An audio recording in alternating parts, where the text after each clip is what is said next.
Hi, this is Leslie with Silver Lining Knitting. This is the third video in my series on loom knitting a poncho. In the last video, I talked about the relationship between yarn, loom, and stitch pattern.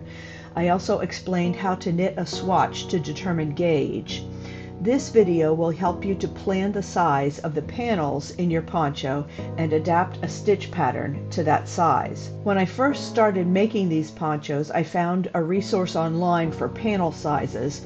I'll post a link to it in the comments. This list has quite a few options for both adult and child sizes. But one thing I've learned from trial and error, if the difference between the length and width of the panels is too big, the neckline can be too loose. You may want to avoid the options in this list with bigger differences in the measurements. And if you want a more specific size of poncho, the next video in the series will explain how to calculate the size of your panels using some different measurements. But this list is a good starting point. I usually make my panels about 18 inches or 45 centimeters wide and 31 to 32 inches or around 80 centimeters long for an adult size, medium to large.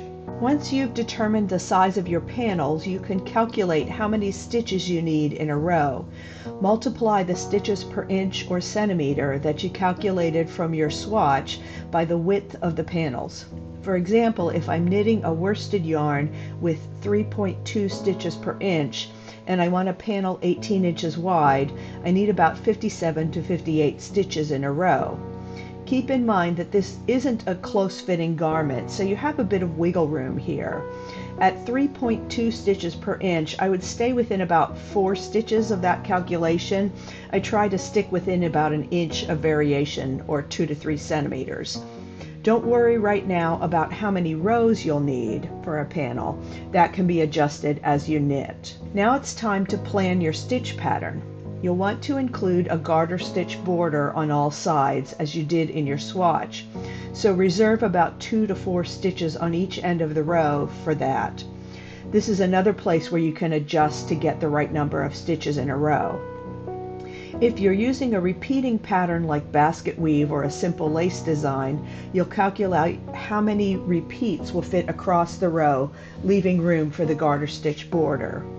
For example, this pattern has a repeat of 6 stitches. So if I want about 57 stitches per row, I would do 8 repeats, which is 48 stitches, plus 4 stitches on each end of garter stitch for a total of 56 stitches. If you're doing something more complicated, such as a Japanese pattern or an Aran pattern with cables, you may need to work a little harder to get the correct width. Here's an example of some different adaptations of one of my favorite Japanese stitch patterns. The main part of the pattern in this chart is 21 stitches across from the first blue column to the second blue column, and those twisted stitches set the main part of the pattern apart from the garter stitch borders or whatever other things I might add to the sides. In this chart, to make it a little bit wider, I've added another pattern element to each side. This little figure that looks kind of like a vine twisting back and forth. And that adds another, I believe, 5 stitches to each side. So that would have increased the width by 10 stitches. In this chart, you can see I reduced the garter stitch border a bit, so I was probably trying to stick to a certain number of stitches when I did this one. This chart has the main pattern repeated twice across with the vine figure in the middle. Again, a different number of stitches. And here you can see another one where I've put the main pattern in the middle and the vine pattern on the sides. I've also added some extra twisted stitch columns there. And notice too that there are columns of purl stitches in between also. Those are different ways of setting apart the different elements of your stitch pattern, and they make it more visually interesting. So let me show you what these fabrics will look like.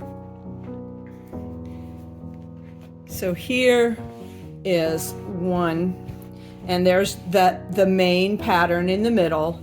Notice the twisted stitch line here, and then this is that grapevine pattern along the side, and then you can see the garter stitch border. In this one, I didn't add the grapevine, so all you see is the main pattern in the middle, and then you can see those couple of columns of purl stitches and the twisted stitch, again, to set it off from the garter stitch borders.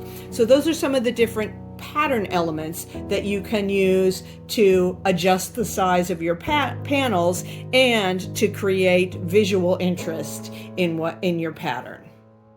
One quick note, the app I use to create these charts is called Knitting Chart, and I really like the way it works, but it's only available for Apple devices, so I'm looking for some alternatives.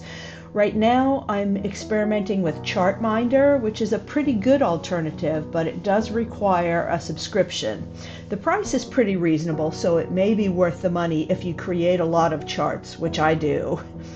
Please comment on this video if you have any other suggestions for knitting chart software. I'm planning to do a video on different software options soon. The next video will explain how to use some measurements to calculate the size of your panels if you want a more specific size for your poncho. You can skip it if you don't want to do the math. Don't forget to comment with feedback or questions. Like and share the video, and subscribe to my channel to get notified when I post something new.